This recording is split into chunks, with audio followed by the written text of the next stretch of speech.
Hey there. Hello everyone. Welcome to Fantastic with another topic which is scope of gross total income on the basis of residence. तो बच्चे पहले हम लोगों ने इसकी previous video में हमें जो टॉपिक कवर किया था that was the residential status of individual, residential status of Hindu undivided family and residential status of others like company. So ये residential status we have already completed. हम लोग इसको इन डेप्थ कर चुके हैं कि रेजिडेंशियल स्टेटस कैसे निकाला जाता है and how it is relevant. ज़रूरी क्यों है किसी भी इंसान का रेजिडेंशियल स्टेटस कैलकुलेट करना, क्योंकि जब भी हम असेसमेंट ईयर के प्रीवियस ईयर में कैलकुलेशंस करना चाहते हैं, प्रीवियस ईयर की इनकम पर टैक्स लगाना चाहते हैं, तो उस सिचुएशन में टैक्स लगाते हुए we should know what is the residential status of that person. वो पर्सन अगर इंडिया में था तो उसे टैक्स लगाना है या नहीं लगाना, वो पर्सन अगर इंडिया में नहीं था तो टैक्स लगाना है या नहीं लगाना. So that all depends upon the residential status of individual. कोई पर्सन हमारे भारत में निवास स्थान अगर उसका है तो हम टैक्स अलग तरीके से लगाएंगे, अगर उसका निवास स्थान भारत में नहीं रहा तो टैक्स का कैलकुलेशन डिफरेंट तरीके से किया जाएगा. सो हम लोग जो कैलकुलेट करने वाले हैं वो scope of gross total income on the basis of residence करने वाले हैं कि निवास स्थान के आधार पर कुल आय में क्या क्या परिवर्तन आते हैं. तो रेजिडेंशियल स्टेटस रेलिवेंट है. अगर आपने इस वीडियो से पहले रेजिडेंशियल स्टेटस की वीडियो नहीं देखी तो डिस्क्रिप्शन बॉक्स में जाएं और वहाँ पे पहले उस वीडियो को कवर करके thereafter you can come to this topic. Residential status में किस तरीके के हिसाब से हम लोग टोटल इनकम का कैलकुलेशन करते हैं.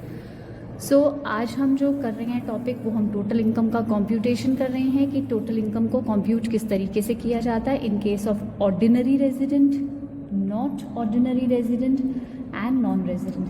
I have already told in the previous video हमारे पास रेजिडेंट दो टाइप्स के होते हैं, एक ऑर्डिनरी रेजिडेंट और एक नॉट ऑर्डिनरी रेजिडेंट, साधारण निवासी और असाधारण निवासी.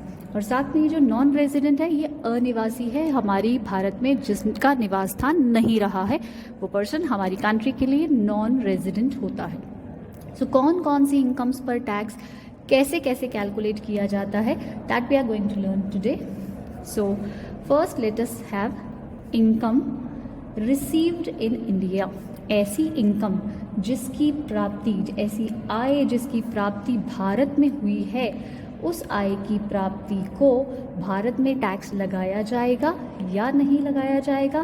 टैक्स ऑफ कोर्स भारत में उसे लगाया जाएगा. ऐसी कोई भी आय जिसकी प्राप्ति फर्स्ट इंस्टेंस पे आपने भारत में की है, उस इनकम पर, उस आय पर टैक्स देना पड़ता है, चाहे वो किसी भी टाइप का निवासी क्यों ना हो, किसी भी टाइप का रेजिडेंट क्यों ना हो, चाहे वो ऑर्डिनरी रेजिडेंट हो, चाहे वो नॉट ऑर्डिनरी रेजिडेंट हो, चाहे वो नॉन रेजिडेंट हो. तीनों लोगों को कोई भी टाइप का निवासी होगा तो उसको टैक्स भारत में देना पड़ेगा on income that is received in India. ऐसी आय जिसकी प्राप्ति भारत में हुई हो उस पर टैक्स आपको पे करना ही पड़ेगा. Okay, so next we have is income deemed to receive in India. Income deemed to receive in India का मतलब होता है कि आय की वास्तविक प्राप्ति चाहे इंडिया में नहीं हुई है, भारत में नहीं हुई है, पर उसे प्राप्ति माना जाए. अब मानी गई प्राप्त आय का मतलब क्या है? Deemed to receive in India का मतलब है ऐसी इनकम जो आपने अधिकार प्राप्त कर लिया है, आपको मिलेगी ही पर अभी आपके हाथ में नहीं है. Just like pension we can say, provident funds.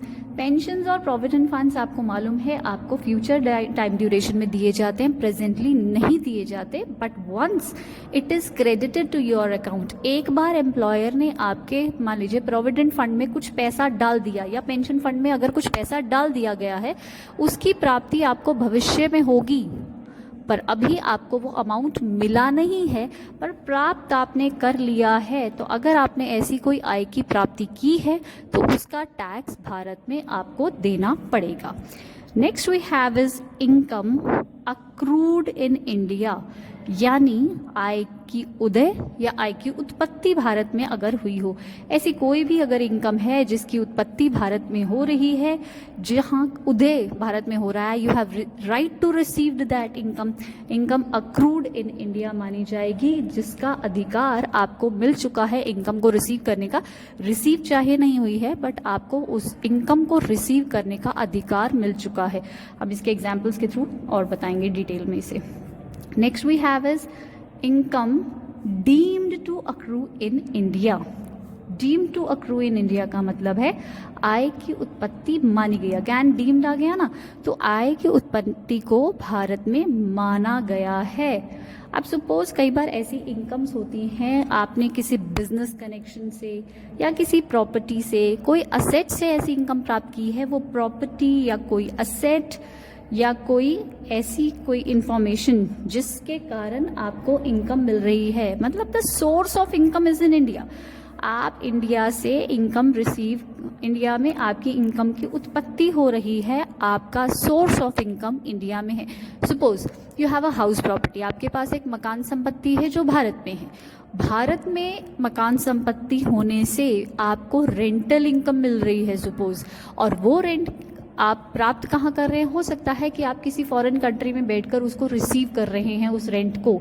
Still the income is, as the income is generated in India, आय की उत्पत्ति भारत में ही हो रही है, तो आपको टैक्स भारत में देना पड़ेगा। तो कोई भी प्रॉपर्टी, कोई भी असेट को बेचकर अगर आप कैपिटल गेन अर्न करते हैं, तो वो टैक्स भी आपको इंडिया में पे करना पड़ेगा, क्योंकि आय की उत्पत्ति भारत में हो रही है। राइट इसी में कुछ और एग्जाम्पल्स भी दे देते हैं, just like royalty, interest on loan और interest income we can say fee for technical services. ये तीन और एग्जाम्पल्स, ये तीनों एग्जाम्पल्स में आपको ध्यान रखना है कि अगर आपको कोई भी इनकम भारत से प्राप्त हुई है, भारतीय सरकार से, सेंट्रल गवर्नमेंट से आपको इनकम मिल रही है, तो उस इनकम को deem to accrue in India माना जाएगा। इनको फर्दर एक्सप्लेन कर देती हूँ। कोई भी इंफॉर्मेशन, कोई भी सर्विस, कोई भी असेट, आप राइट किसी ने किसी के साथ अगर शेयर किया, मान लीजिए एक पर्सन ने अपना राइट या अपना कोई इंफॉर्मेशन किसी दूसरे इंसान के साथ शेयर की, और उस इंफॉर्मेशन का इस्तेमाल भारत के बिजनेस में किया गया है, तो उस इनकम को भारत की इनकम कहा जाएगा और टैक्स सभी को देना पड़ेगा। Likewise same interest on loan. अब एक और एग्जाम्पल चलिए ले लेते हैं। मान लीजिए एक पर्सन ने किसी दूसरे पर्सन को लोन दिया, राइट, और वो पर्सन खुद एनआरआई था, हो सकता है वो खुद एनआरआई था, नॉन रेजिडेंट था इंडिया के लिए, उसने उस पर्सन को लोन दिया। ये पर्सन रेजिडेंट भी हो सकता है, नॉन रेजिडेंट भी हो सकता है, पर इस पर्सन ने आपके लोन का इस्तेमाल अपने बिजनेस में किया, और वो बिजनेस इंडिया में स्थित है, भारत में स्थित है। अगर ऐसा है, उस पर्सन ने आपके लोन का इस्तेमाल भारतीय बिजनेस में किया है, तो आपकी income, although you are an NRI, आपकी इनकम को deem to accrue in India माना जाएगा और आपको उस पर टैक्स इंडिया में भरना पड़ेगा। सो कोई भी हो, चाहे ऑर्डिनरी रेजिडेंट हो, नॉट ऑर्डिनरी रेजिडेंट हो, नॉन रेजिडेंट हो, सभी को इंडिया में टैक्स इस टाइप की इनकम पर देना पड़ता है। Same way fee for technical services, एक पर्सन ने अपनी टेक्निकल सर्विसेज किसी दूसरे इंसान को दी, और वो तकनीकी जो ज्ञान आपने किसी को दिया है, उस ज्ञान का इस्तेमाल भारत में बिजनेस में किया गया, इंडिया के बिजनेस में किया गया है, तो आपकी income deem to accrue in India मानी जाएगी और आपको उस पर टैक्स पे करना पड़ेगा। Right, so these were the 4 cases जिस पे नॉन रेजिडेंट टैक्स देता है। नॉन रेजिडेंट इसके अलावा किसी और टाइप की इनकम पर टैक्स नहीं देगा। नॉट ऑर्डिनरी रेजिडेंट 5 केसेस पर टैक्स देता है, जिसमें से 4 केसेस ऑलरेडी हो चुके हैं। एक और फर्दर केस कर लेते हैं, इससे नॉट ऑर्डिनरी रेजिडेंट का सॉल्व हो जाएगा इशू। और ऑर्डिनरी की बात कर देते हैं, तो ऑर्डिनरी जो है वो वर्ड्स इनकम पर टैक्स देता है। पूरे संसार में कहीं से भी इनकम अगर कमाता है हमारा ऑर्डिनरी रेजिडेंट, साधारण निवासी, तो उसको टैक्स इंडिया में आकर पे करना पड़ता है। वो पर्सन है, हमारा निवासी है, डिक्लेयर्ड है, ऑर्डिनरी रेजिडेंट है, तो उसको टैक्स हर इनकम पर इंडिया में पे करना पड़ेगा, except a few cases that we are going to discuss in further.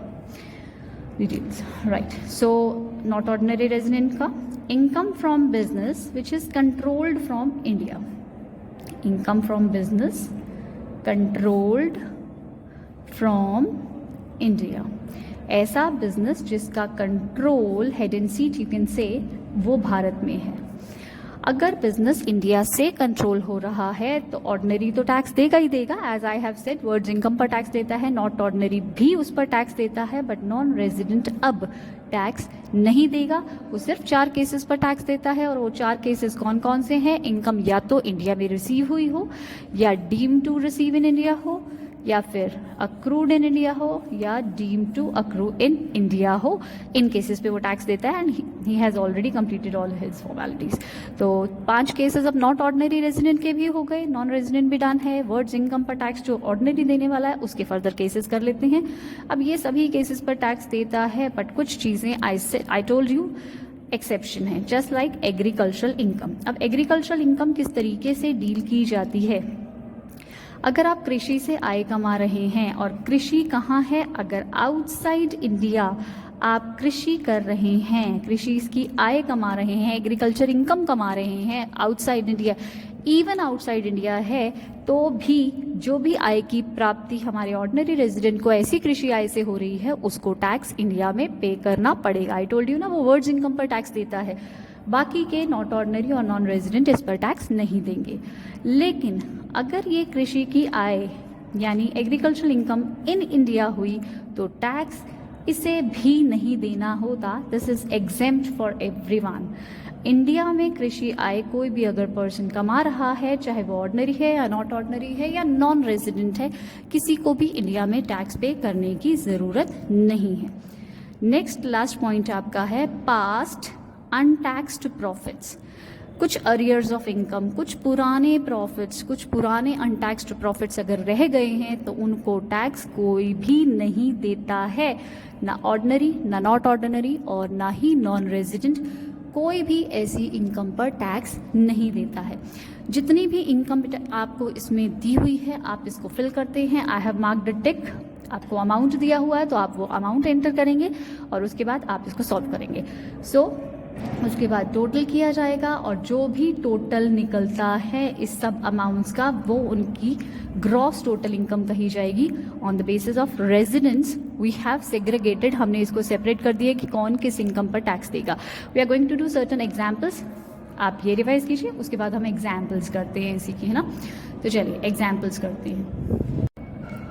So we are ready with examples. मैंने कम्प्लीटली राइट अप कर लिया है ताकि वीडियो की ड्यूरेशन ज़्यादा ना हो, आप लोगों को इजीली अंडरस्टैंड हो जाए. तो दीज आर दी स्टेटमेंट्स. हम इन्हें कैसे डील कर रहे हैं हम उन्हें देखते हैं. So first is income received in India from business carried on in America. समझने की कोशिश करेंगे. इनकम रिसीव्ड इन इंडिया यानी आय की प्राप्ति भारत में हो रही है. आगे शायद मुझे कुछ पढ़ने की ज़रूरत ही नहीं है कि भारत में अगर प्राप्ति हो रही है तो टैक्स तीनों को भरना पड़ेगा. Let me right an amount here. Suppose it's 50,000, 50,000 रुपये का अमाउंट है. इंडिया में रिसीव हुआ है. बिजनेस अब कहीं भी चले, हमें फ़र्क नहीं पड़ता, चाहे बिजनेस अमेरिका में हो रहा है, युगांडा में हो रहा है, पर्थ में हो रहा है, या किसी भी कंट्री में हो रहा है, मुझे फ़र्क नहीं पड़ता, क्योंकि इनकम इंडिया में रिसीव की गई है. टैक्स सभी को देना पड़ेगा, चाहे वो ऑर्डिनरी रेजिडेंट है, नॉट ऑर्डिनरी रेजिडेंट है, या नॉन रेजिडेंट है, साधारण निवासी, असाधारण निवासी या अनिवासी, सभी को टैक्स इंडिया में पे करना पड़ेगा. Income received in America. अब यहाँ पर रिसीव कहाँ हो रही है? यूएस में रिसीव हो रही है, अमेरिका में रिसीव हो रही है, तो हमारी कंट्री में तो रिसीव नहीं है.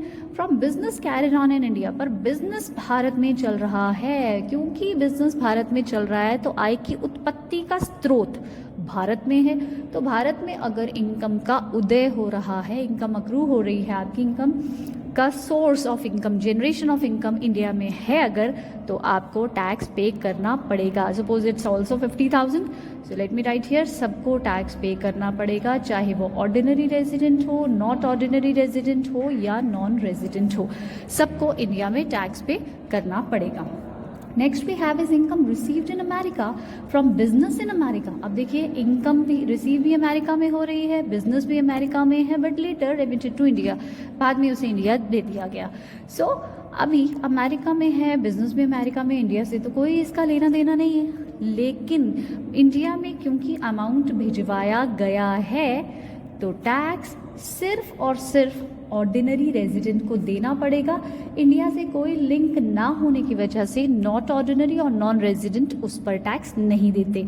नॉट ऑर्डिनरी और नॉन रेजिडेंट टैक्स तभी देते हैं अगर इनकम इंडिया में रिसीव हुई हो, अक्रू इन इंडिया हुई हो, या डीम टू रिसीव या डीम टू अक्रू, अभी बताया आपको। तो इंडिया से लिंक नहीं था तो नॉट ऑर्डिनरी और नॉन रेजिडेंट ने टैक्स नहीं दिया, पर ऑर्डिनरी रेजिडेंट को वर्ड्स इनकम पर टैक्स देना पड़ता है। संसार भर की इनकम को इंडिया में टैक्स देना पड़ता है, तो वो इस इनकम पर टैक्स दे रहा है। Next is income from house property in Jaipur. Jaipur ध्यान रखेंगे बेटा, it's not a next country, it's our country. Jaipur Bharat में ही है। तो जो भी इनकम आपकी रिसीव हो रही है, आपको रेंट मिल रहा है हाउस प्रॉपर्टी का और हाउस प्रॉपर्टी जयपुर में है, तो अगेन इंडिया में इनकम की उत्पत्ति होने के कारण टैक्स तीनों को पे करना पड़ेगा। Next is dividend from a company in England. अब यहाँ पे कंपनी इंग्लैंड की है और वहाँ से आपको लाभांश की प्राप्ति हो रही है, इंडिया से कोई लेना देना नहीं है, तो सिर्फ और सिर्फ कौन टैक्स पे करेगा? सिर्फ और सिर्फ ऑर्डिनरी रेजिडेंट को टैक्स पे करना पड़ेगा, बाकी दो इस पर टैक्स नहीं पे करेंगे। Next is profit from agriculture in England and spent there. अब देखिए एग्रीकल्चर भी इंग्लैंड में और खर्च भी वहीं पर कर दिया गया। अगेन यू नो इंडिया से कोई लिंक नहीं है, टैक्स सिर्फ और सिर्फ ऑर्डिनरी रेजिडेंट देगा। Income from business in Pakistan. अब बिजनेस इंडिया में नहीं है, deposited in a bank there, bank भी वहीं का ही है।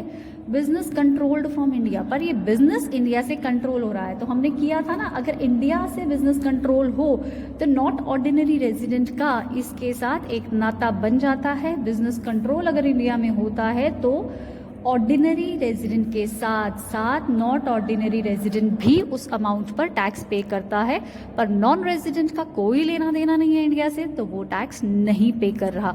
सो ऐसा बिजनेस जो इंडिया से कंट्रोल हो रहा है, बाकी ऑल्दो इंडिया से कुछ नहीं था लेकिन business was control from India, ordinary को तो देना ही पड़ेगा, साथ साथ नॉट ऑर्डिनरी भी उस पर टैक्स पे करेगा। Next is dividend from Indian company. जो लाभांश भारतीय कंपनी से मिल रहा है, देखिए अभी क्या कहा था, dividend from company in England, तो सिर्फ ऑर्डिनरी ने टैक्स दिया था। अभी डिविडेंड इंडियन कंपनी से मिल रहा है, तो क्योंकि इंडिया से नाता है तो टैक्स तीनों को भरना पड़ेगा। आय की उत्पत्ति भारत में हो रही है।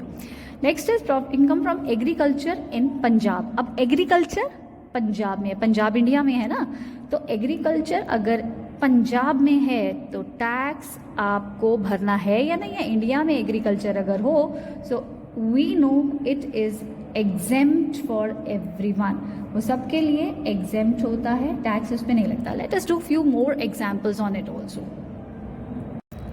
सो we have income received as interest on loan taken by non-resident from business carried on in India। अब मुझे बिजनेस इंडिया में कैरी हो रहा है तो और कुछ शायद पढ़ने की ज़रूरत नहीं है, किसी से भी मुझे इंटरेस्ट मिल रहा है, पर बिजनेस इंडिया में है, आय का स्रोत अगर भारत में है, किसी से भी कुछ भी मिलता रहे, कोई स्टेटमेंट पढ़ने की तक ज़रूरत नहीं है, इंडिया में बिजनेस है तो ठीक है, टैक्स सबको पे करना पड़ेगा। Income received as fee for technical services for services rendered in Kenya। आपने कीनिया में सर्विसेज यानी आउट ऑफ कंट्री सर्विसेज अपनी दी हैं, वहाँ से आपको टेक्निकल सर्विसेज की इनकम मिली है, तो टैक्स कौन पे करेगा? क्योंकि ऑर्डिनरी रेजिडेंट को तो देखो वर्ड्स इनकम पे टैक्स पे करना ही करना है, he'll pay that amount, पर इंडिया से इसका कोई लेना देना नहीं है। सर्विसेज इन कीनिया में आपने रेफर की हैं तो आपको टैक्स नहीं भरना पड़ेगा, नॉट ऑर्डिनरी को और नॉन रेजिडेंट को। Last but not the least we have is income earn from business in Canada, यानी out of country which is controlled from India. Control India से हो रहा है, बिजनेस की इनकम 50,000 रुपये, कंट्रोल फ्रॉम इंडिया आ गया, बस मुझे नॉट ऑर्डिनरी में तो लिखना ही लिखना है, ऑर्डिनरी को वर्ड्स इनकम पर टैक्स पे करना ही करना है, और साथ में ये क्या 20,000 रिसीव्ड इन इंडिया, क्योंकि 50,000 में से 20,000 भारत में प्राप्त भी हो रहे हैं, तो नॉन रेजिडेंट को 20,000 रुपीज़ पर टैक्स पे करना पड़ेगा। आप सभी आइटम्स का टोटल कर देते हैं and this will be the GTI on the basis of residentship of individuals. So complete topic cover हो चुका है बच्चे, और अगर आपको इसके अलावा किसी पॉइंट में डाउट है, कोई प्रॉब्लम है, right it in chat box, और आई वुड अगेन सजेस्ट, अगर आपने पिछली video residence and tax liability की नहीं पढ़ी, पहले उसे पढ़ें, डिस्क्रिप्शन बॉक्स में लिंक दिया हुआ है।